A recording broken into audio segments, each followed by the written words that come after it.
Bem, então, gente, boa tarde, né? Essa é a nossa primeira aula de patologia de animais aquáticos. Então, nesse primeiro momento, né, enquanto os outros alunos entram na sala, eu vou comentar, acho que vocês já tiveram aula, essa não é, a minha não é a primeira, mas eu vou esclarecer algumas dúvidas sobre a metodologia de funcionamento da disciplina e como é que vai funcionar, né, esse semestre remoto, só para vocês entenderem um pouco. Primeiramente, né, qualquer pergunta que vocês tenham a fazer, se vocês quiserem falar, cliquem aqui nessa mão, né, que tem para levantar a mão, ou coloquem no chat. Né? Quando eu estiver apresentando o PowerPoint, vocês podem mandar mensagem, porque eu estou acompanhando também aqui as mensagens pelo celular simultaneamente, então eu consigo ficar respondendo. A gente vai fazer da mesma forma como a gente faz na sala de aula, né? Conforme eu for explanando para vocês o conteúdo, vocês podem ir perguntando, seja pelo chat ou se vocês quiserem também falar, fazer essa intervenção de maneira oral, não tem problema. Então, como for melhor para vocês, certo? Bem, então, como o Paulo bem lembrou, essa disciplina aqui, eu comecei a ministrar ela no início do semestre 2020, no 2020.1. Só que esse semestre agora é um semestre diferenciado, né? Um semestre especial. Então, a gente vai recomeçar a disciplina. Bom que você já tem noção e também já faz praticamente um ano, né? Que a disciplina começou a ser ministrada. Então, só para lembrar vocês, essa nossa disciplina, ela tem 60 horas. Essas 60 horas, numa matriz de 20 semanas, né, que ela funciona na matriz de vocês de 20 semanas, ela tem 3 créditos, certo? Então, esses 3 créditos, né, que é 60 dividido por 20 dá 3, que são os 3 créditos, de acordo com a normativa desse ensino remoto, para cada crédito, eu posso ministrar de 1 a 4 horas síncronas. Vocês já sabem? Respondam no chat. Vocês já sabem a diferença das atividades síncronas para as atividades não assíncronas? Respondam aí. Vocês já entenderam? Então, eu vou falar rapidamente. O Paulo disse que sim, a Irani que não, pode ser que reste alguma dúvida. Então, o que acontece? Eu, de acordo com a normativa, eu preciso ministrar, no mínimo, considerando que é para cada crédito, e eu tenho 3 créditos, né? No mínimo 1 hora por crédito, no máximo 4. Obviamente que eu escolhi 4, né? Que é o máximo para ficar mais pertinho de vocês, que eu estava com saudade. Então, eu vou ministrar 12 horas de atividades síncronas, certo? E o restante, que são as 48 horas, vão ser atividades assíncronas. Então, o que a gente tem de por atividades síncronas? Atividade síncrona é essa atividade que eu estou fazendo aqui com vocês. Então, essa atividade síncrona é quando eu chego, a gente interage, é tipo como se fosse um ao vivo, né? Então, eu chego, a gente interage, discute. Então, essa atividade que a gente chama é uma atividade síncrona, que vocês vão estar me acompanhando diretamente, certo? Então, eu vou ministrar 12 horas de atividades síncronas. E aí, até o final de semana, eu vou mandar para vocês o cronograma de atividades síncronas e não síncronas. Então, as nossas atividades síncronas, né, ao vivo, com essa interação, elas vão ocorrer toda vez nesse horário, na quinta-feira, 14 horas. Então, quinta-feira, 14 horas, é o dia obrigatório da nossa atividade síncrona, certo? Sendo que essa atividade síncrona, como vocês estão vendo, eu estou gravando. Caso alguém tenha problema com a internet, alguém não assistiu, vai ficar disponível lá no drive de vocês, do Classroom. Então, todo o material, as aulas, slides, vídeo ou qualquer outra coisa vai estar disponível no drive de vocês, que eu já vou mostrar, caso vocês não tenham visto. Então, 12 horas de atividades síncronas. Como nós temos 12 horas e vamos ter, é um calendário de 10 semanas, né? Já que é um calendário reduzido, Então, a gente vai ter atividades síncronas, ou seja, aulas de 1 ou 2 horas. Por exemplo, hoje eu estou programado para 1 hora, né? Fora esses esclarecimentos aqui, eu vou dar 1 hora. Na próxima aula, 2 horas. E vai ficar alternando de acordo com o cronograma, certo? Então, 1 ou 2 horas diárias de atividades síncronas. E as atividades assíncronas, que vão contabilizar 48 horas, o que a gente tem nessas atividades? A gente vai ter estudo dirigido, exercício, né? Outras atividades que eu possa passar para vocês. Como vai ser totalmente por atividade remota, tem a parte prática, então a gente vai fazer algumas atividades, por exemplo, necrópsia, coleta de parasitas, a gente vai fazer, eu vou gravar vídeos ensinando como fazer, e a posteriori, né, a maioria de vocês já participaram de mini cursos relacionados a isso, então, a posteriori, quando a gente puder retornar de maneira presencial, me comprometo com vocês a fazer um mini curso, alguma coisa que possa complementar, mas, de qualquer maneira, a gente vai ficar fazendo essas atividades. A gente vou gravar uns vídeos no laboratório, dizendo como é que faz, enfim. Isso são consideradas atividades assíncronas, vídeos que vocês vão assistir, exercícios, seminários, enfim. E aí vocês vão ter várias atividades, e aí eu vou tudo colocando no Classroom. O Classroom, vocês podem, caso vocês, a maioria de vocês, não sei se usam um celular, então vocês podem baixem o aplicativo do Classroom para usar no celular, que vocês acompanham tudo. Mas todas as atividades também que eu for passar para vocês, primeiro eu vou colocar lá no grupo do WhatsApp, caso alguém não esteja no grupo do WhatsApp da disciplina, só avise, passa um número para que possa adicionar.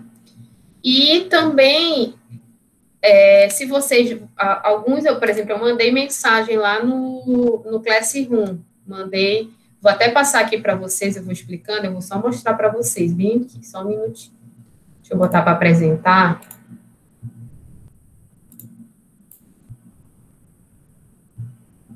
Tudo bem, acontece, Paulo.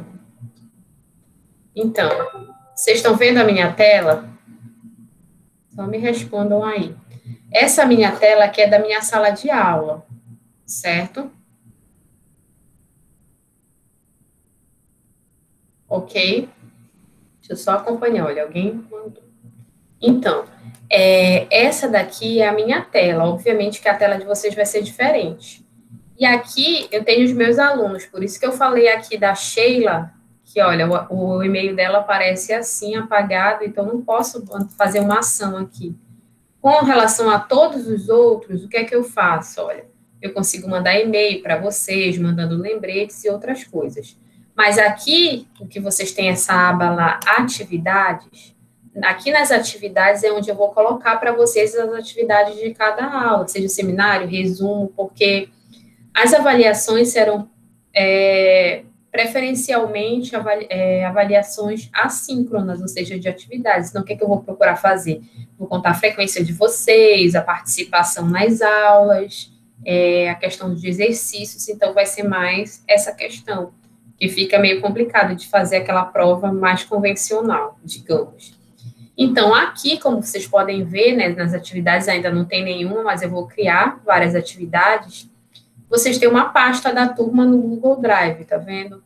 Aqui dentro dessa pasta do Google Drive, que vocês vão ter aqui, eu vou colocar, ainda não tem, mas eu vou colocar aqui que vão ficar essas aulas, né, que eu estou gravando a aula, vai ser disponibilizado por aqui, os slides, então tudo vai estar nessa pasta de vocês do Google Drive, ok? Então, vocês podem acessar a qualquer momento aqui a questão das aulas. Tem um mural que eu até coloquei para vocês aqui, olha.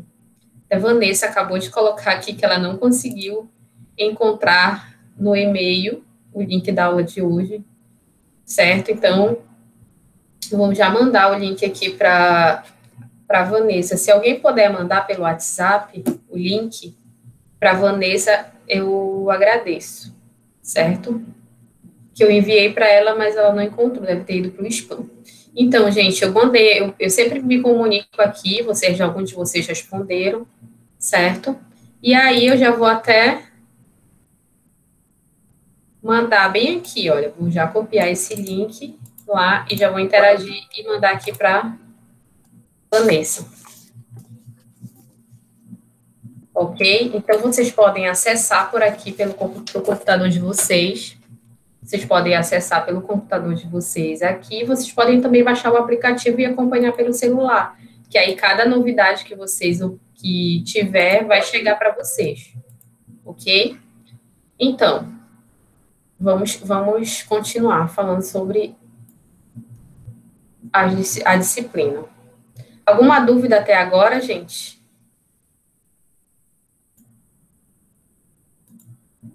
Olha, saiu errado aqui o link para a Vanessa.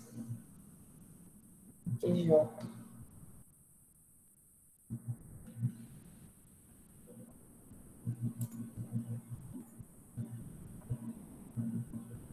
Ok, gente. Então, eu sempre vou mandar o link adiantado para vocês e vocês sempre acompanhem lá na página. Agora, dessa vez, eu gerei o link por fora, mas a próxima eu vou gerar por dentro da sala, que já automaticamente vai ser gravado no Drive. Como era a primeira aula, para eu explicar isso direitinho para vocês, eu fiz dessa maneira. Ok? Alguma dúvida, gente? Então, como eu falei para vocês, a atividade vai ser mais, ou as avaliações vão ser mais vão ser de tipo quali e quantitativa, certo? Então, ao longo das aulas, a gente vai avaliando. O Marcos Sidney, que vocês já conhecem, né, que ele está fazendo, ele começou a fazer estágio de docência presencial, aí como houve essa questão, interrupção, mas ele vai continuar conosco, não pôde estar hoje, mas ele vai continuar conosco,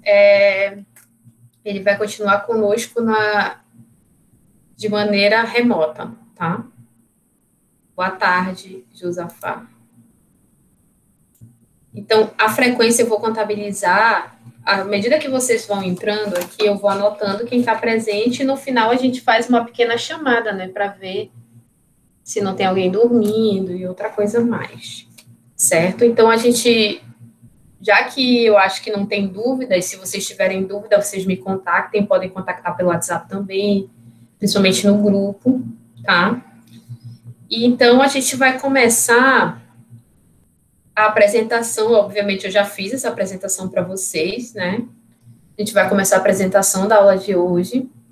A aula de hoje é mais a questão da apresentação da disciplina, um pouco. E, como eu falei para vocês, hoje nós temos 1 hora de atividade síncrona, e aí depois eu passo as atividades assíncronas para vocês, um exercício, um vídeo, alguma outra coisa que vai contabilizar.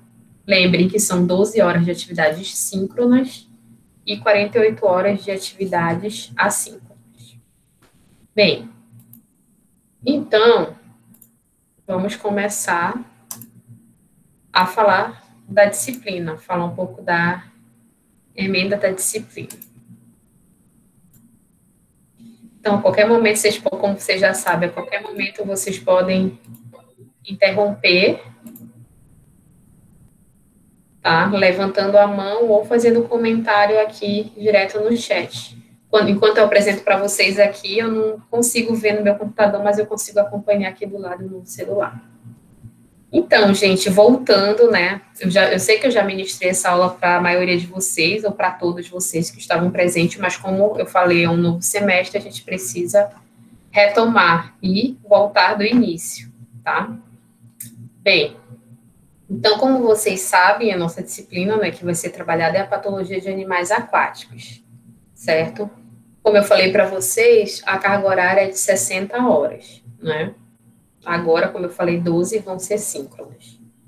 Bem, a ementa da disciplina, o que a gente vai tratar? Programa de sanidade aquícola, que inclusive, que é o aquicultura, na verdade, que atualmente é o aquicultura com sanidade, tá? Que é o programa do governo federal, que inclusive no final do ano, em dezembro, eu recebi a atualização, então a gente vai tratar desse programa de sanidade aquícola mais para frente, certo?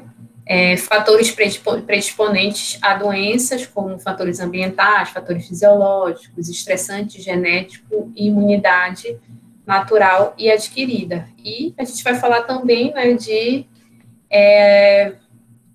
a parte hematológica, que não está nessa emenda original, mas a gente precisa falar da parte de hematologia. Lembra que vocês tiveram até uma aula com o Marquinhos, mas a gente vai ter que retomar e fazer uma aula de hematologia.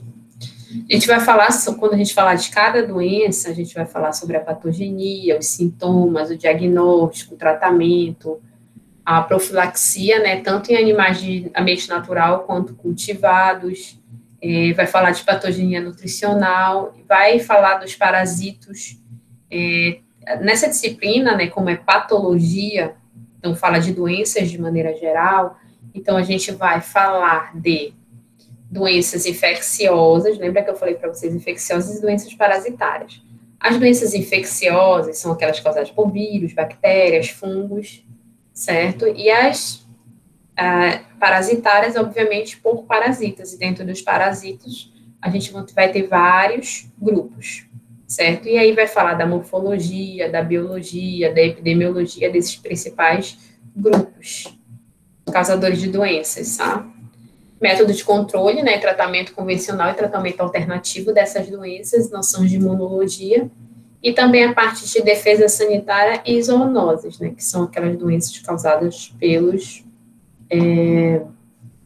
zoonoses, que são doenças que podem ser transmitidas tanto para humanos quanto para animais.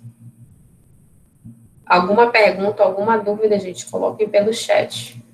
Hoje a aula vai ser mais leve, a aula mais dinâmica, que é sobre alguns conceitos sobre o que a gente vai estudar na disciplina. Então, é a aula introdutória. Não sei se vocês ainda lembram. Vocês ainda lembram dessa aula introdutória? Então,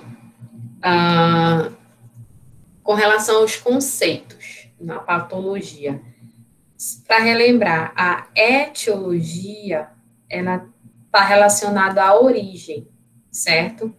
A causa da doença, a origem da doença. Então, se eu pergunto, por exemplo, qual é a etiologia da doença de Chagas, ou seja, o que causa a doença de Chagas, certo? É o Trypanosoma cruzi, e o vetor é o barbeiro. Ó, a Irani está falando que a memória está um pouco lenta, né, depois da Covid. Mas, graças a Deus, né, Irani, que deu tudo certo, apesar até a reinfecção, né, que houve. Então, a etiologia fala da origem, da causa dessa doença. Quem é o agente causador? Então, é importante a gente saber isso, né? A gente vai estudar algumas doenças que são doenças de notificação obrigatória. A gente vai dar ênfase em doenças de peixes, mas também vai falar de doenças em crustáceos, em moluscos, isso é muito importante. E, para o estudo dessas doenças, existe o que a gente chama de morfopatologia, ou seja, o estudo da forma relacionada à patologia. A patologia nada mais é do que o estudo da doença. De acordo com a etimologia da palavra, logia, vocês sabem que é estudo. Patos, vem de mal, de ruim, entendeu? Então, é como se fosse o estudo das doenças. Então, patologia é o estudo das doenças. Então, nós temos a anatomia patológica, que é o estudo macro, né? O estudo macroscópio, através da necrópsia do peixe. Então, a gente diz que é a anatomia patológica, quando você faz a necrópsia e olha macroscopicamente a morfologia dos órgãos.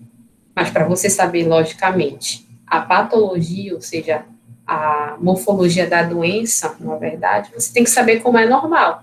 Ora, se você sabe que um fígado de um peixe ele tem um aspecto meio marrom, meio castanho, avermelhado, se você abrir um peixe e verificar um fígado totalmente amarelado, certo, ou totalmente enegrecido, você pode verificar que pode estar ocorrendo uma patologia, visto que a morfologia está modificada.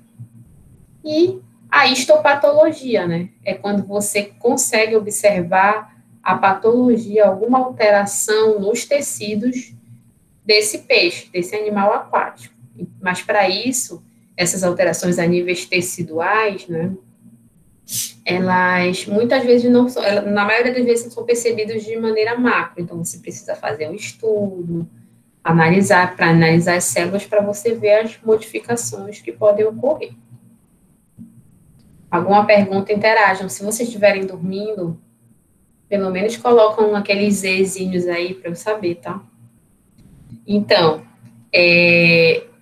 voltando aos conceitos, sintomas e sinais. Vocês vão ver que muitas vezes a gente fala até de maneira geral de sintomas, mas lembra que eu falei para vocês? Geralmente, em animais, a gente fala sinais, porque o que é sintoma? Sintoma é o que eu sinto. Se eu chegar a Irani, quais os sintomas que tu teve quando teve Covid? Aí a Irani vai falar, sei lá, eu tive coriza, eu tive dor na garganta, eu tive febre, eu tive dor de cabeça. Então, ela vai conseguir me descrever os sintomas que ela tem, porque o sintoma é o que ela está sentindo. Então, ela pode me dizer o que ela está sentindo. Mas o peixe pode me dizer o que ele está sentindo? Ele não pode me dizer o que ele está sentindo. Certo? Então, nos animais, assim, a gente costuma chamar de sinais. Quais são esses sinais? O peixe, ele começa a ficar na superfície da água, tentando captar oxigênio. O peixe começa a nadar em círculo, o peixe fica em decúbito lateral, o peixe aumenta a movimentação do seu opérculo. Então, isso são sinais que está ocorrendo algum tipo de doença, alguma patologia. Então, essa é a diferença. Nos animais, a gente chama de sinais por conta disso, né? Por conta de que a gente não pode saber o que o peixe está sentindo. Então, existem doenças que são infecciosas e parasitárias, ou seja, a etiologia, lembra, a etiologia, a origem dessa doença é por um agente infeccioso, como eu falei para vocês, que é um vírus, bactéria ou fungo, ou por um agente parasitário. Mas existem também doenças que são não infecciosas. As doenças não infecciosas, por exemplo, a doença nutricional, ela não é causada exatamente por um micro-organismo, né? Certo? Então, pode ocorrer uma doença nutricional. Por isso que a gente tem esse conjunto de doenças também não infecciosas. Ok? Bem, e a parasitologia? Como a gente, de maneira geral, a disciplina fala de patologias. Mas, dentro das patologias, a gente tem grande destaque a questão da parasitologia, que causa grande mortalidade, né, no mundo todo e grandes perdas econômicas. Então, como vocês bem sabem, a parasitologia, ela estuda os parasitos, não só os parasitos, como as suas relações com o seu hospedeiro, certo? Então, mas vocês lembram o que é o parasitismo? O parasitismo é uma relação ecológica. O parasitismo é uma relação ecológica que ocorre entre dois indivíduos, geralmente de espécies diferentes, né? E esses dois indivíduos, dentre esses dois, há uma relação duradoura e a dependência metabólica de um desses indivíduos, que seria o parasito. Então, o parasito, ele depende metabolicamente do seu hospedeiro. A partir do hospedeiro que ele, então, ele obtém nutrientes necessários à sua sobrevivência. Então, há uma dependência metabólica. Pode falar, Paulo. Professora, por exemplo, o parasita, o hospedeiro e, tipo, o hospedeiro que causou, o parasita que estava no hospedeiro que contaminou algum outro organismo. Essa transmissão é chamada como? Como é que é chamada? Peraí, deixa eu ver se eu entendi. Por exemplo, o peixe estava, vamos dar o exemplo do peixe. O peixe estava contaminado com o parasito. E aí veio alguém e comeu o peixe e foi contaminado. Isso. Mas aí esse alguém que fala, depende de quem é esse alguém. Se é um outro peixe, se é o homem que foi o hospedeiro acidental, depende. Está falando com relação ao homem? Sim, pode ser em relação ao homem. Quer saber como se chama o parasitismo? Isso. É assim, Paulo, o que acontece? A gente vai falar, hoje é mais geral, mas quando for entrar na parasitologia, a gente vai falar que tem vários tipos de parasitismo. Por exemplo, se eu me alimento de um peixe que está parasitado e eu não faço parte desse ciclo, entendeu? Não faço parte desse ciclo, né? Porque todos os parasitas a gente vai ver que tem um ciclo de vida. E dentro desse ciclo existem vários hospedeiros. Tem um hospedeiro intermediário, tem um hospedeiro definitivo, que a gente vai comentar. Então, por exemplo, os peixes, muitos peixes são hospedeiros intermediários de, por exemplo, de nematóides, de alguns vermes, e o hospedeiro definitivo é uma ave piscívora, provavelmente. Por exemplo, os peixes que a gente pega, grande parte lá no Curiaú, os peixes, geralmente, eles funcionam lá, na maioria das vezes, eles estão como um hospedeiro intermediário, e a ave que vai comer esse peixe é um hospedeiro definitivo, certo? Então, nesse caso, a ave faz parte do ciclo, ela e o peixe fazem parte do ciclo. Então, o peixe, nesse caso, é o hospedeiro intermediário e ela é um hospedeiro definitivo. Mas, por exemplo, se eu for lá, quem está no ciclo é o peixe e a ave. Mas se eu, Marcela, for lá comer esse peixe, eu não faço parte do ciclo e for parasitada por esse parasito que o peixe tem, eu sou chamada de um hospedeiro, é um parasitismo acidental, porque eu não faço parte do ciclo e eu cheguei, me meti lá no meio do ciclo. Então, acaba que é um parasitismo acidental, que eu sou um hospedeiro acidental. Entende?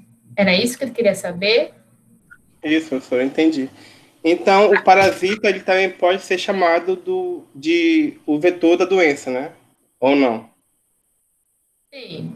Essa terminologia de vetor a gente usa assim mais para invertebrado, sabe? Quando é Entendi.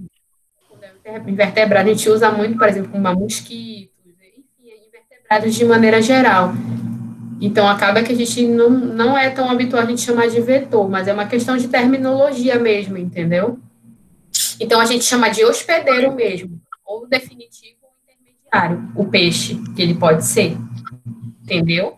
Entendi, professor. Obrigado. Mas, Paulo, não te preocupa, quando a gente for começar a falar sobre parasitologia, né, porque na parte inicial nós vamos falar mais dos agentes infecciosos, mas os agentes infecciosos são mais rápidos, né? Logo depois a gente vai começar a falar de parasitos e a gente vai falar vários conceitos e vários exemplos, né, de como pode funcionar esse ciclo, tá? Tá certo? Ok. Alguém mais, gente, pode levantar a mão e falar ou pode digitar aqui que eu estou acompanhando tudo, que agora eu sou quase blogueira. Agora eu vou acompanhar, vocês são meus seguidores agora, tá? Estou treinando para virar digital influencer. Então, gente, como vocês sabem, os peixes, eles são grupos de vertebrados que eles irradiaram muito, vocês viram zoologia, acredito, foi. E aí ou ictiologia, e eles irradiaram há milhões de anos. Então, os peixes estão aqui há uns 500 milhões de anos, sei lá. E existem, em média, né, de 20 a 40 mil espécies de peixe no mundo todo, em média, certo? E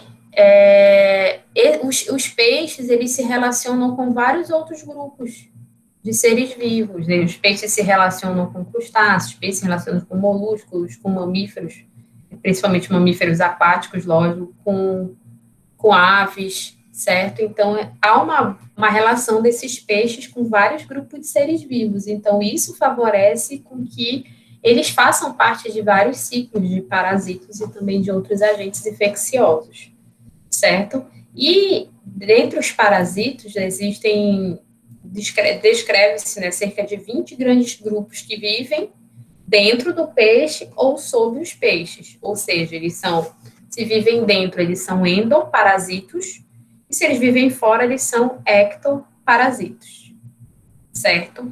Na Amazônia, a gente até coloquei aqui o mínimo, né? Porque se vocês são acostumados, vocês sempre veem, né? Como vocês são do curso de engenharia de pesca, vocês veem que tem várias literaturas falando da quantidade de espécies de peixe na região amazônica. Então, tem literatura que descreve de 3 mil até 5 mil peixes.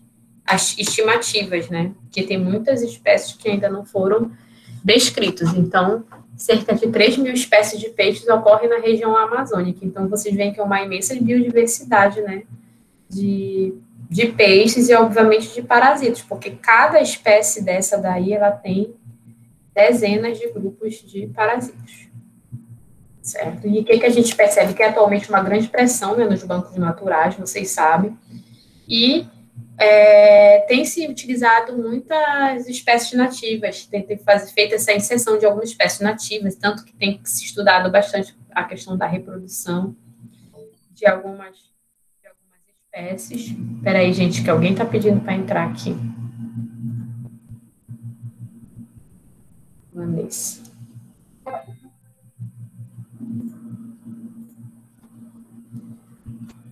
Boa tarde, Vanessa.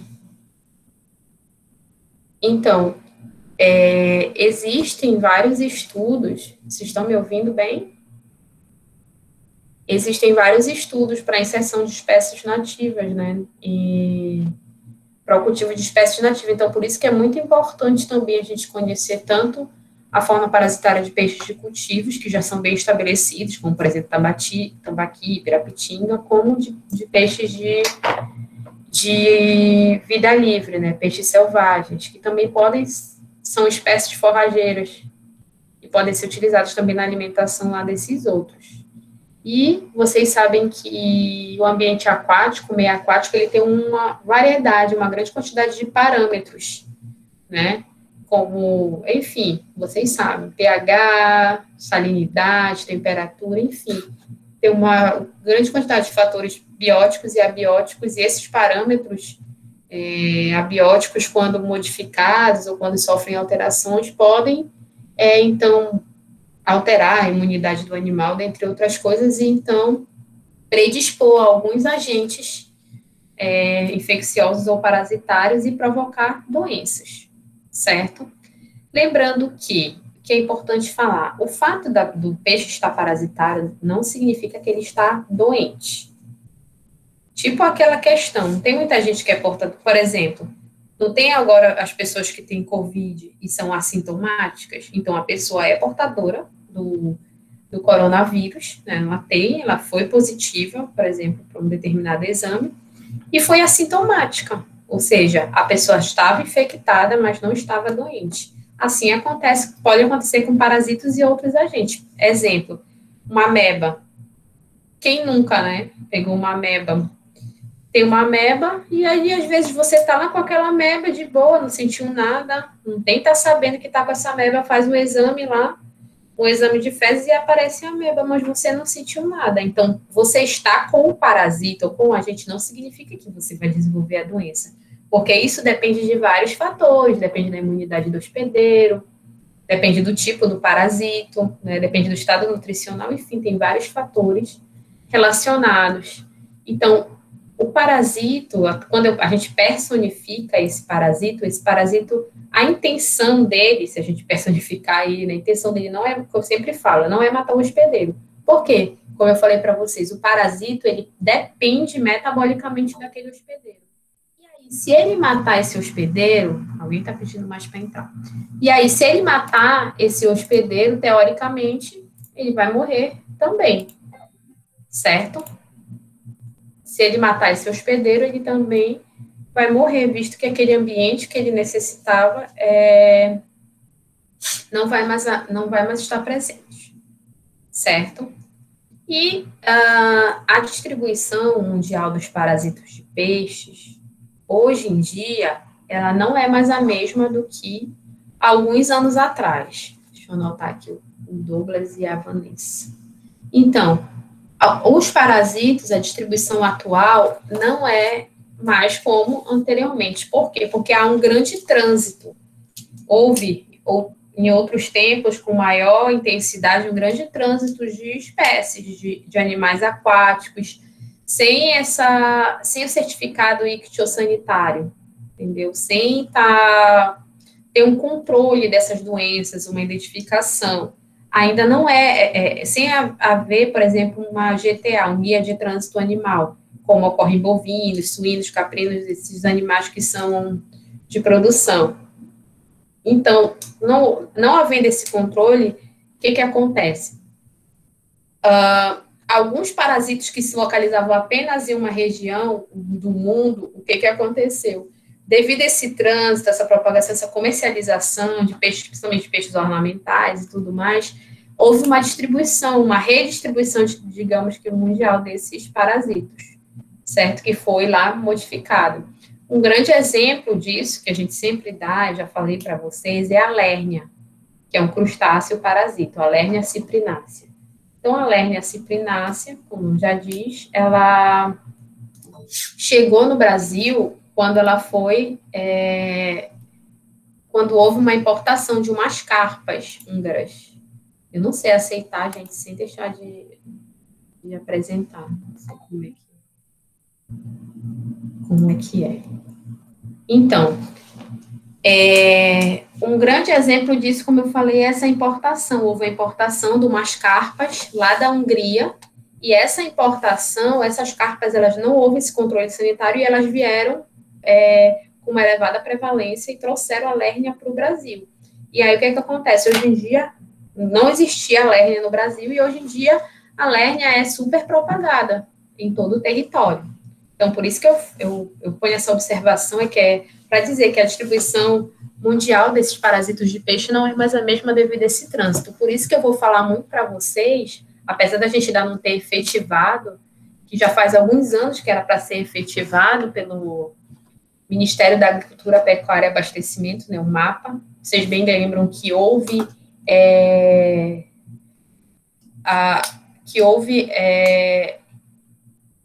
a substituição, na verdade, essa parte de sanidade de animais aquáticos sempre tinha sido controlada pelo Ministério da Agricultura. E aí, o que acontece? Foi criado o Ministério da Pesca. E aí, o Ministério da Pesca que começou e criou a aquicultura com sanidade.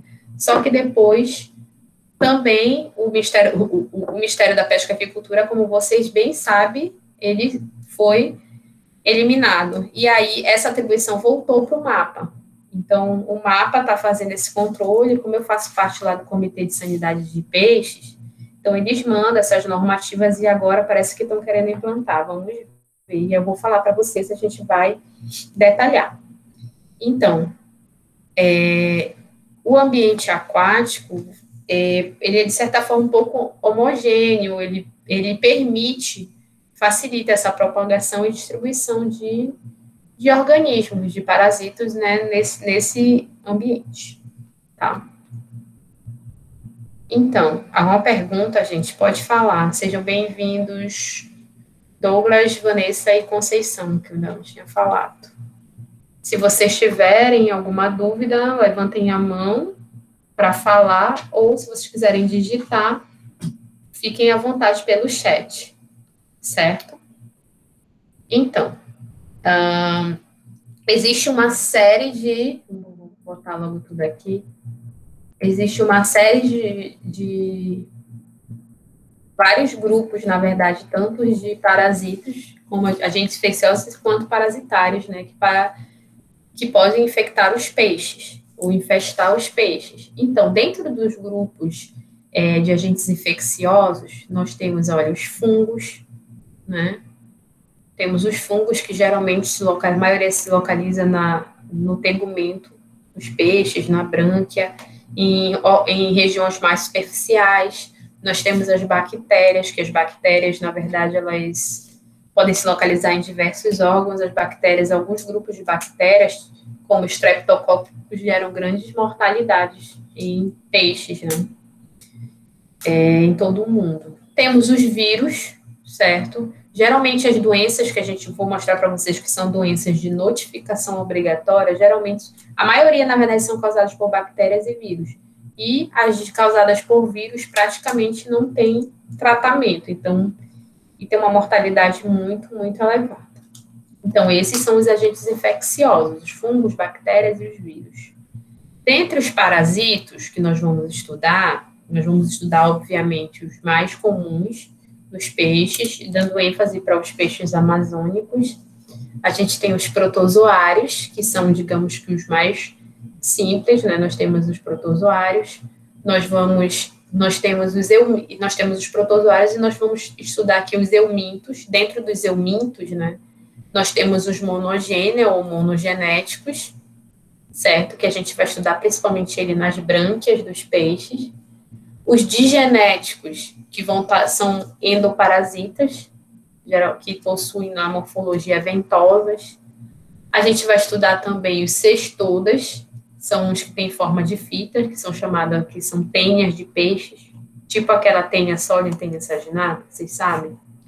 Nós temos outro grupo, que são os acantocéfala, que eles têm na parte cefálica, como se fosse na cabeça, alguns espinhos. E temos os nemátodas, ou nematodas. Os nemátodas, eles são os vermes cilíndricos, vocês bem lembram, e eles, como se fossem os vermes propriamente ditos. E, além desses vermes aqui que a gente comentou, desses eumintos, nós temos os crustáceos parasitos, dentro dos branquiúras, os copépodas, os isópodas e alguns ácaros, principalmente moluscos, certo? Então, como vocês podem ver, a gente tem uma grande diversidade de agentes infecciosos e parasitários. Geralmente,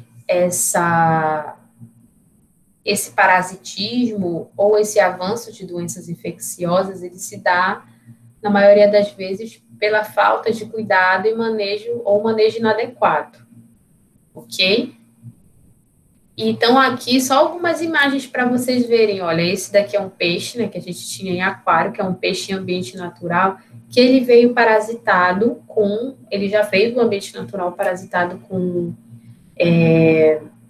crustáceos parasitos, esse aqui, o Argulus, e olha só, o Argulus, ele simplesmente, causou essa lesão aqui na região da cabeça desse peixe, certo? A gente tem aqui um crustáceo parasito, a gente tem outro protozoário aqui nas brânquias dos peixes, certo? A gente tem bem aqui, olha, não sei se vocês conseguem, agora que vocês conseguem ver, não sei quem está vendo pelo celular, mas vocês conseguem ver várias estruturas menores aqui que são crustáceos parasitas nesse peixe e a mudança de comportamento. Vejam que o peixe está em decúbito. E, geralmente, isso é o que a gente observa. Às vezes, no ambiente natural, o peixe, ele tem um parasita, mas ele não desenvolve a doença. Por quê? Porque, de certa forma, ele está em equilíbrio ali, está em um ambiente, de certa forma, favorável. E aí, quando ele vem para um ambiente de cultivo, por exemplo, que tem às vezes tem alta densidade de estocagem, tem alguns fatores que levam ao estresse, isso é um fator predisponente para causar uma doença, certo? Então, é muito importante a questão do manejo adequado. Bem, o peixe, ele pode... Vou passar para cá. O peixe, já foi descrito nos peixes parasitas em todos os órgãos, certo? Todos os órgãos mesmo já foi descrito. Em todos os orifícios, já foi descrito no ânus, na boca, nas narinas, já foi descrito no sistema digestivo, já foi descrito no sistema nervoso central, na bexiga urinária, na bexiga natatória, em todo o tegumento, nas nadadeiras, enfim. No sistema reprodutivo, tanto no testículo quanto nos ovários, na musculatura, né, na musculatura, digamos que é mais considerável porque é a parte que tem maior valor comercial, tudo, né? Então, já foram descritos em todos os órgãos, no olho, inclusive, dos peixes. Então, o peixe é um ótimo substrato para mais diversos tipos de agentes infecciosos e parasitários. Tá? Bem, alguns princípios que a gente chama de tríade, certo? Que a tríade que a gente tem, nessa tríade, o hospedeiro, que seria o peixe, ou poderia ser o molusco, ou poderia ser o crustáceo, mas enfim. A gente tem, nessa tríade, a gente tem o peixe, a gente tem o ambiente, e a gente tem aqui, no caso, eu botei o parasito, mas pode ser um agente infeccioso ou parasitário. O que acontece? Teoricamente, essa tríade, ela deve estar em equilíbrio, ou seja, o peixe está saudável, sistema imunológico ok, ele está bem alimentado, então ele vai estar, de certa forma, equilibrado. O ambiente, os parâmetros físico-químicos estão ok, então o ambiente está estável para ele. E o parasito, né, ele vai estar no peixe, só que como o peixe vai estar, digamos que saudável, o ambiente ok, eles tenderiam a ficar em equilíbrio. Seria o equilíbrio dessa tríade. Ou seja, se essa tríade aí estiver em equilíbrio, não vai gerar a doença, certo? Mas se houver um desequilíbrio em uma desses componentes, dessa tríade pode causar a doença no peixe, que é aquele caso que eu falei para vocês, né? Que o peixe ou qualquer outro organismo aquático pode ser portador, mas não ter a doença. Então, isso vai tudo isso vai depender desse equilíbrio desta tríade, certo? Por exemplo, tá tudo equilibrado aí, a tríade está tudo equilibrada, mas aí o que acontece? Houve, sei lá, um derramamento de óleo, houve algum tipo de deposição de detrito, alguma coisa, e houve um desequilíbrio nesse ambiente que ele vivia. Esse desequilíbrio ambiental, ele pode levar a uma proliferação exacerbada do parasita. Com a proliferação exacerbada desse parasita, por exemplo, vai aumentar essa quantidade, então esses peixes vão demandar mais nutrientes, e isso pode dificultar essa demanda por mais nutrientes, né, vai fazer com que eles parasitem mais os peixes. E aí, então, isso vai afetar a saúde dos peixes, certo? Então, isso daí depende, esse equilíbrio pode ocorrer de várias maneiras. Por exemplo, o peixe. Um peixe fêmea pode entrar no processo reprodutivo. No período reprodutivo, a imunidade diminui um pouco. Então, houve uma alteração lá no organismo do peixe, e essa alteração deixou ele mais suscetível aos parasitas. Então, vejam bem, o que eu quero falar para vocês, que quando ocorre o equilíbrio desses três elementos dessa tríade, o que acontece? Não gera doença, mas do momento que há esse desequilíbrio aí, o peixe pode ficar doente, ok? E um dos fatores, né, que podem levar a essa diminuição da imunidade é a questão do estresse, do confinamento, da alta densidade de estocagem, que vocês sabem muito bem. Alguma pergunta, gente? Podem falar aqui, estou acompanhando. Bem, o diagnóstico. Então, sempre a gente vai falar também do diagnóstico, né? Que existem vários tipos de diagnóstico e algumas etapas. Bem, um peixe doente, para que a gente saiba o que está acontecendo, a gente tem que ter o histórico, né? Quando que começou? Porque os peixes estão morrendo. Mas quando que começou a morrer? E antes de morrer, o que aconteceu? Houve alguma mudança no comportamento desse peixe? Ocorreu algum fato, algum marco para que isso começasse a acontecer? Então, tem vários fatores que estão relacionados. Então, tem que ter um histórico, por exemplo, daquele determinado cultivo.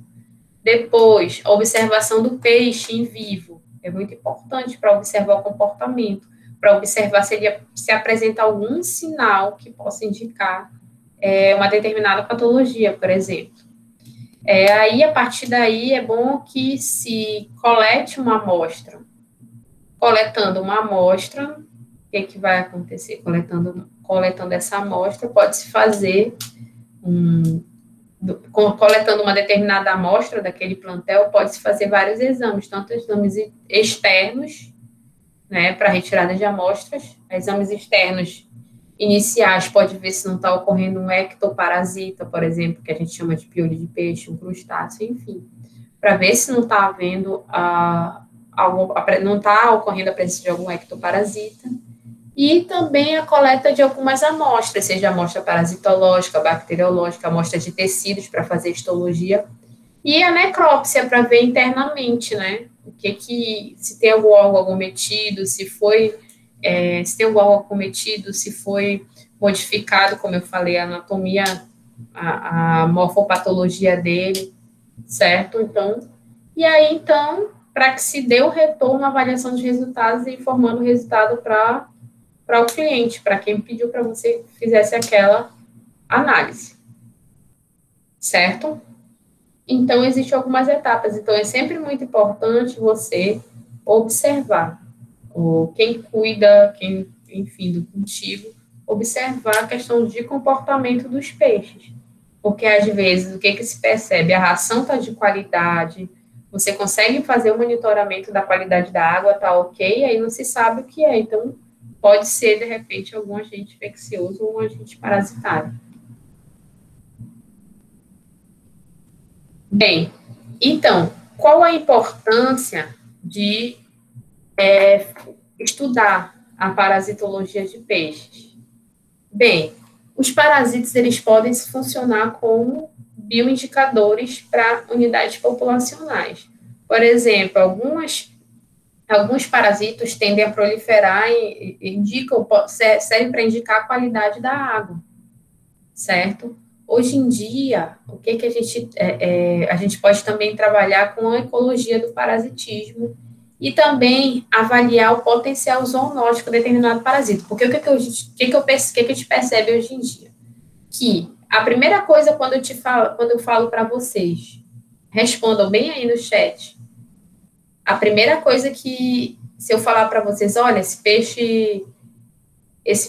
tambaqui, ele está parasitado. Se você falar de parasita para alguém, qual é a primeira coisa que a pessoa vai perguntar para ti? Alguém fala aí no chat. Quando você diz que determinado peixe tem parasito. Qual é a primeira coisa que falam para ti?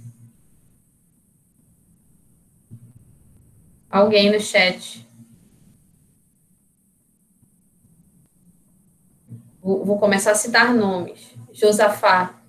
Quando te falam que o peixe tem determinado parasito, ele vai morrer? Tu acha que o pessoal pergunta muito isso?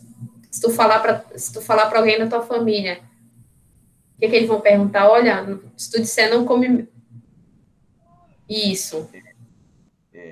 Professora, geralmente quando eles perguntam, né? Eles perguntam se faz mal para a tua saúde, se vai fazer mal para se você comer, né? Se eu comer, eu vou morrer, tipo assim, que é o que o pessoal falou aqui. A Irani falou, quem comer vai fazer mal. Aí o Paulo falou que parasita, com as consequências, e a Vanessa falou se transmitir doença. Então, é verdade. Quando tu fala com uma pessoa, olha, sabia que os peixes têm vermes? Olha, esse peixe estava parasitado. Que todo mundo quer saber, sim, e aí, vai fazer mal, eu vou morrer? O pessoal quer saber se vai fazer mal. Ou seja, o que a pessoa quer saber? Se ele tem um potencial zoonótico. Lembra que a zoonose, ela é uma doença...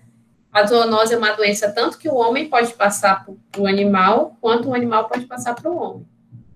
Então, eles perguntam logo se é zoonótico. Aí, se tu disser, não, tu pode comer e tudo que tu não vai morrer. Ah, então não quero nem saber. É mais ou menos assim, né? O pessoal... Professora? Oi. Conce. É igual o tamoatá, né, professora? Tem uma época do ano que ele tá com aquelas vermezinhas, né? Que dá no... Hein? Desculpa. Pode falar. Aí, geralmente, as pessoas, quando elas vão comprar, eu já presenciei. Aí elas falam que elas não vão levar, né? Porque realmente pode fazer mal, e eles falam também muito que o peixe está doente. Ah, o peixe está doente. Não é verdade? Eu já presenciei, o peixe está doente, eu não vou levar. Isso, vai me fazer mal. Pois é, tem dois aspectos. O que o pessoal quer saber, obviamente, se vai fazer mal, ok. E também tu falou outro fator, porque em alguns casos, por exemplo, uns cestodas que ocorrem, que são os tripanorríncas, o tripanorrinca, ele não faz mal, não tem nenhum registro que ele faz mal, tem um registro que ele causou, na verdade, 2 registros, eu acho que ele causou uma alergia em quem comeu, uma alergia alimentar. Mas assim, se eu te falar, olha, o tripanorrinca não faz mal, mas se tu for comprar um peixe e tiver o tripanorrinca, mesmo tu sabendo que não faz mal, ele tem um aspecto que a gente chama de aspecto repugnante, como a Dila falou agora. Foi a Dila que estava falando, né? Pela voz.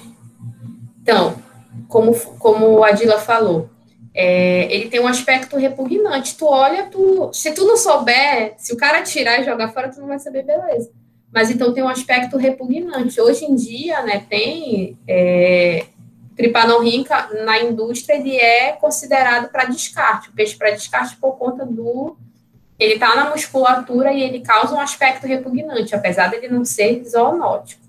Agora tem os que são zoonóticos. Deixa eu ver aqui. E o tamatá, né, ele tem um plateuminto, né, na verdade, é o clinóstomo, certo? Que é zoonótico, na verdade. Que em alguns períodos, que em alguns períodos do ano, né, a gente tem uma elevada prevalência. Deixa eu ver o que a Irane falou aqui, que a semana passada ela veio do Amapá, aí o rapaz disse que pediu para o vendedor abrir todos os tamatá, porque falaram para ele que estavam com vermes. E eles estavam ou não estavam, ou já tinham jogado fora.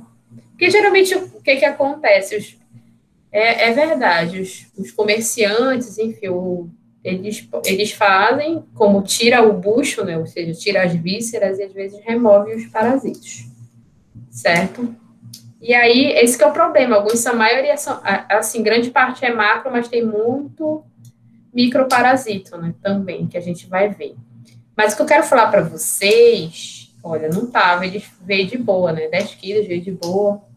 Mas, assim, o que eu quero falar para vocês é que vocês, enquanto engenheiros de pesca, vocês não podem só pensar ou falar que, porque se ele não causa doença, beleza, então vai para frente, não é zoonótico, beleza. Mas o problema é que um peixe parasitado, imagine um peixe que tem vários eumintos no tubo digestivo.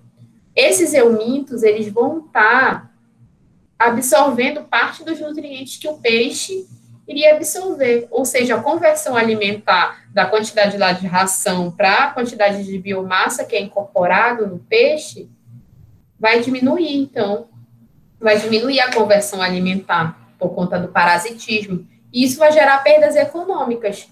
Não vai causar doenças, por exemplo, para o homem, mas pode causar doença para o peixe, e aí pode aumentar a taxa de mortalidade do peixe, ou a questão, como eu falei, da conversão alimentar. Isso tudo vai gerar prejuízos, certo? Então, como vocês, como engenheiros de pesca, têm que pensar nessa questão das perdas econômicas causadas pelo parasitismo. Apesar de que também, vejam, eu acho que até comentei com vocês, os parasitas não são de todo modo ruins. A gente só vê o lado, eu sempre falo para vocês, a gente só vê mais o lado negativo dos parasitas, mas, por exemplo, tem vários estudos agora e alguns artigos que falam que, por exemplo, na absorção de metais, né, a gente tem alguns estudos com relação a metais, que fizeram estudos, pegaram peixes parasitados, fizeram estudos da quantidade de metais nos parasitos e a quantidade de metais nas brânquias e no fígado e na musculatura do peixe. Alguns estudos observaram que a quantidade de metal nos parasitos era bem maior do que a quantidade de metal nos peixes. Ou seja, parte dos metais que os peixes poderiam estar absorvendo são absorvidos pelos seus parasitos. Então, teoricamente, né, ele está sendo bom para o peixe, nesse sentido, né? E aí tem muitos estudos também que propõem avaliar essa contaminação por metais através da avaliação dos parasitos. Em conjunto com a avaliação dos peixes.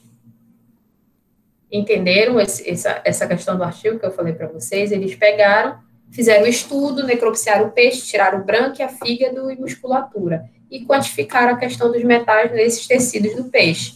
E tiraram também parasitos do tubo digestivo e quantificaram a quantidade de metais nos parasitos.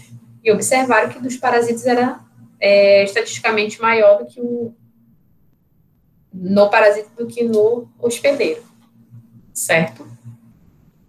Quando eu falar mais de parasita, eu vou contar de novo aquela história que vocês falam mal dos parasitas, mas também eles só querem os metabólitos necessários para a sua sobrevivência, os nutrientes necessários para o seu metabolismo.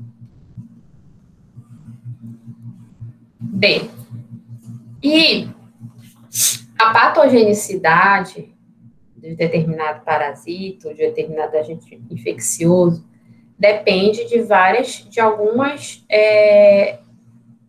alguns fatores, na verdade. Depende do órgão acometido. Ora, é diferente, né? Por exemplo, um parasita ou um agente infeccioso que vai atuar na brânquia ou se ele vai atuar, por exemplo, no coração. Como eu falei, mostrei para vocês, existem vários órgãos que podem ser afetados, inclusive as gônadas dos peixes. Então, por exemplo, alguns parasitas que vão estar nas gônadas podem causar uma que a gente chama de castração parasitária, o peixe pode ficar lá infértil. Isso é ruim quando a gente tem um reprodutor, por exemplo, né? Uma matriz, um reprodutor. Então, a patogenicidade depende do órgão que o parasito, o agente infeccioso vai estar instalado. Especificidade, parasita hospedeiro, por exemplo. Tem,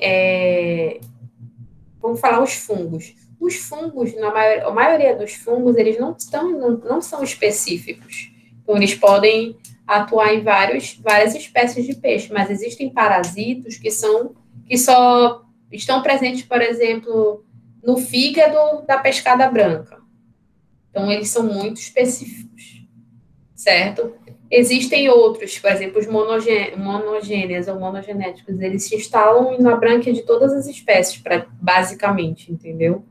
Então, a especificidade parasita hospedeiro também é um fator a ser considerado. Lembrando que existe, quanto mais antiga for a relação do parasita com o hospedeiro, mais adaptado esse hospedeiro vai estar, ou mais adaptado esse parasita vai estar ao hospedeiro, e menos danos, teoricamente, esse parasita vai causar ao hospedeiro, certo?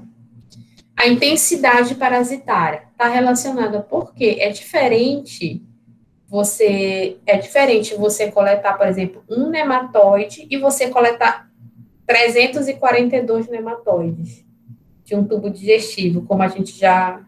O Josafá, que não deixa mentir, que como ele já atuou também nessa parte da sanidade lá no laboratório, sabe que a gente, às vezes, coleta mais de 300, já coletou mais de 300 eumintos. Coloca logo de castigo os estagiários para contar os eumintos. Então, você encontrar 2, 3 eumintos e você encontrar 400, ou seja, 400 é com uma intensidade maior, certo? Então, quanto maior a intensidade, obviamente, vai ser mais patogênico. A presença de infecções secundárias. Por exemplo, um determinado tem um piolho de peixe lá, um Argulus ou um Dolopes, e aí o que acontece? Ele está parasitando o tegumento do peixe. O que acontece? O peixe, como não tem mãos, como tá com parasita na nadadeira dorsal, ele não pode pegar a outra nadadeira e coçar a nadadeira lá, então ele vai justamente se flexionar sobre pedra que estiver no aquário, parede do aquário, o que tiver, ele vai ter para tentar retirar o parasito do seu tegumento. E nessa tentativa, ele pode causar lesões, e essas lesões na pele podem causar infecções secundárias por vírus, na verdade, principalmente por fungos e por bactérias. Então, a presença de infecções secundárias também é um fator determinante para a patogenicidade de determinado parasita. As condições ambientais também, né? Somente quando se relaciona aos fatores físico-químicos. E a questão da sazonalidade, que a gente observa aqui. Muitas vezes, alguns parasitas, alguns agentes, eles estão ocorrem mais considerando a região amazônica no período seco e outra no período chuvoso, né, que é o que nós temos aqui na região amazônica.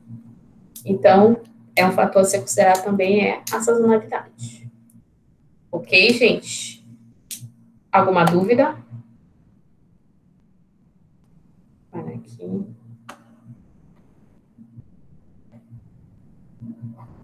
Alguma dúvida, gente, por enquanto?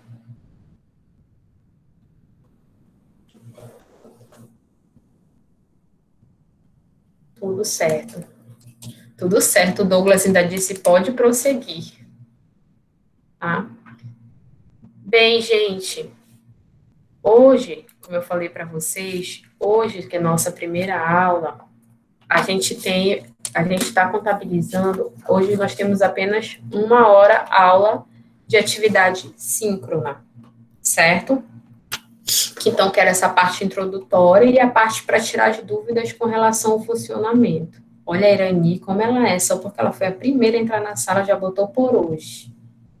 É bom que tá tudo gravado aqui, eu já sei de vocês, né? Então, mas é por hoje mesmo, certo? Porque com essa primeira aula, nossa, o que que vai acontecer? É mais para dar essa apresentação que, na verdade, nós já tivemos, né? Para dar essa apresentação, tirar as dúvidas, essa parte introdutória, falar da ementa e dizer para vocês que o cronograma até o final de semana eu vou mandar para vocês de síncrono ou assíncrono. Quem entrou depois, só para lembrar que atividades síncronas são essas que eu vou estar aqui interagindo com vocês. E as assíncronas não vai haver interação. E pode ser um estudo dirigido, algum tipo de trabalho, seminário, leitura, ou eu gravar um vídeo com a aula para disponibilizar para vocês. O Marcos Sidney vai continuar fazendo o estágio, né, de docência agora por via remota, certo? Então, hoje nós fizemos uma atividade síncrona de 1 hora. E aí, vamos ter atividades assíncronas de 4 horas, e assim, sucessivamente, a gente vai fazer. Então, eu vou colocar para vocês tudo. Vocês estão conseguindo acompanhar pelo Google, pelo Classroom? Todo mundo recebeu meu e-mail e tá observando, porque a partir de hoje que eu vou começar a depositar as coisas lá, as atividades lá. Lembrando que as avaliações vão ser pelas atividades lá. Então, a ideia, a orientação que a gente recebeu é que, na verdade, as atividades síncronas tenham 1 hora, mas de 1 a 2 horas, né? Então, na próxima aula, nós já vamos ter 2 horas a aula. E aí, na próxima aula, eu vou começar a falar de hematologia e de sistema imunológico, tá? Então, a gente vai ter 2 horas, na próxima aula, que vai ser dia 21, vão ser 2 horas síncronas, e aí, paralelamente, durante a semana, eu vou colocando lá. Essa aula já vai estar disponível lá no Drive de vocês, tá? E tanto essa aula aqui, quanto o material, o arquivo em PDF desse data show aqui, desse PowerPoint, tá? Tá ok, gente? E aí... Ok, professor. Não esqueçam, se vocês puderem, de baixar, vou até colocar de novo aqui, só para vocês lembrarem, olha. A Vanessa entrou rapidinho, olha, ela mandou lá, a Vanessa está conseguindo interagir, ela entrou lá, e ela não estava conseguindo, não estava achando, e já mandou. Então, como eu tenho instalado no meu celular, ele aparece logo, ela mandou a mensagem lá, e apareceu logo para mim. Até agora eu só botei isso aqui para testar, certo? Vocês estão vendo aí, né? Então, nas próximas aulas, eu gerei esse link do Meet externamente pela minha agenda, mas eu vou começar a gerar por aqui o link e disponibilizar para vocês. No de vocês, eu acho que vocês não têm todas essas abas, mas vocês devem ter essa aba Atividades. E nessa aba Atividades, tem essa pasta da turma no Google Drive. E quando vocês clicarem, ainda não coloquei nada, aqui vai aparecer os arquivos, como essa aula de hoje, que está gravada, o PowerPoint. As aulas eu já vou colocar todas as aulas.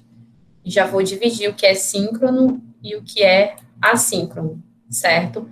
Aí, por aqui, como eu falei, eu consigo mandar o e-mail para todos vocês. Só confirmar aqui, de todos que estão presentes, tá? Só confirmar que se alguém não está aqui, olha, alguém não está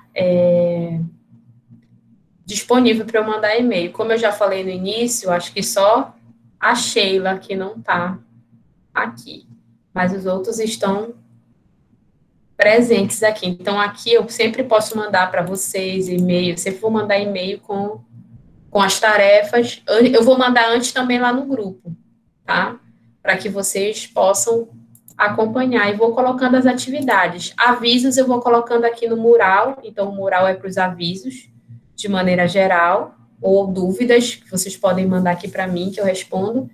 E o mais importante da aba vai ser essa de atividades, que eu vou criar as atividades aula 1.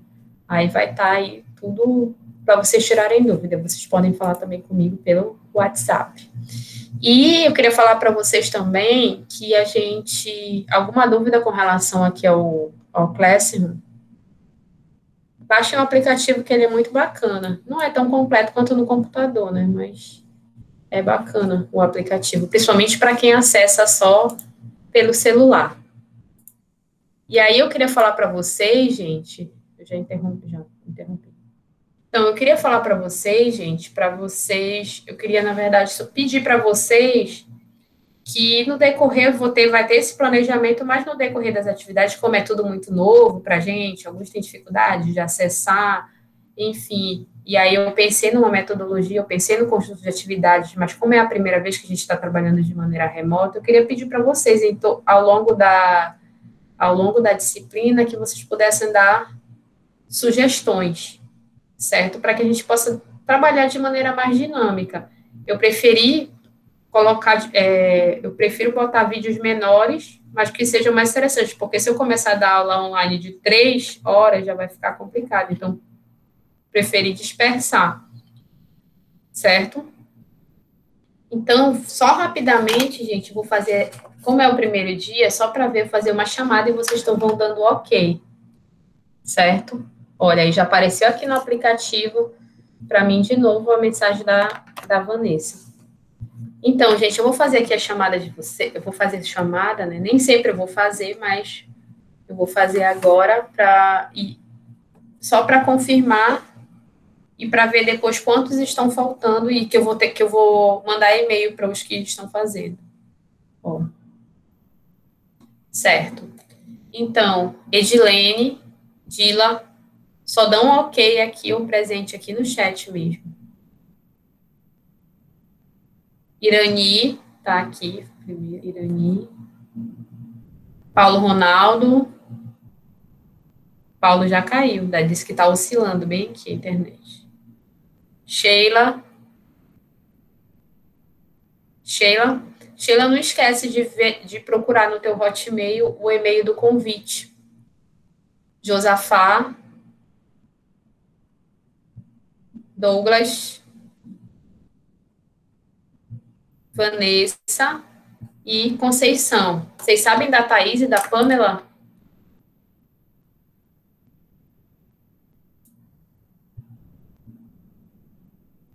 Bem, gente, então, aguardem que eu vou postar, assim que eu postar lá o cronograma, assim que eu finalizar o cronograma de atividades, postar lá a primeira atividade, eu já mando uma mensagem no grupo e também mando um e-mail para vocês. Então, fiquem acompanhando. Qualquer dúvida ou qualquer problema com acesso, me avisem.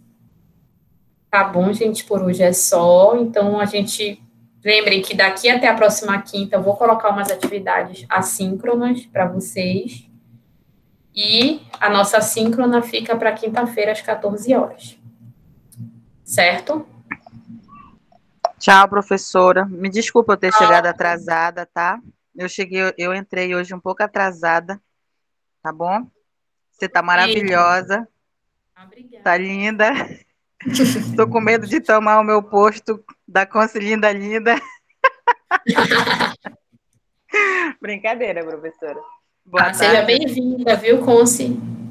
Tá bom. Boa tarde. Você tá bem?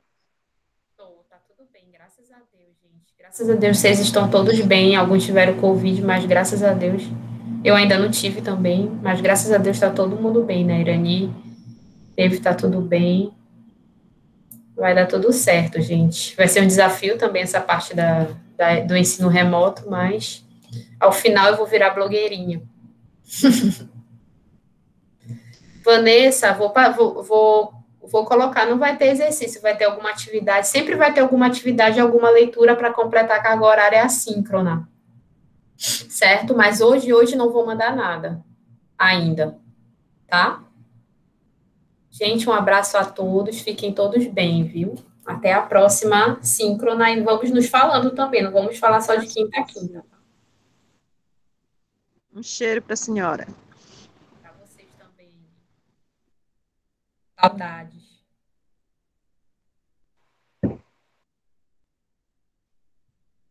Adicionem a Vanessa no grupo, gente. Eu também quero ser adicionada no grupo, por favor.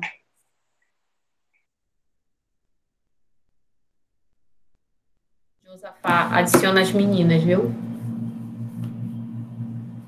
Parar de gravar.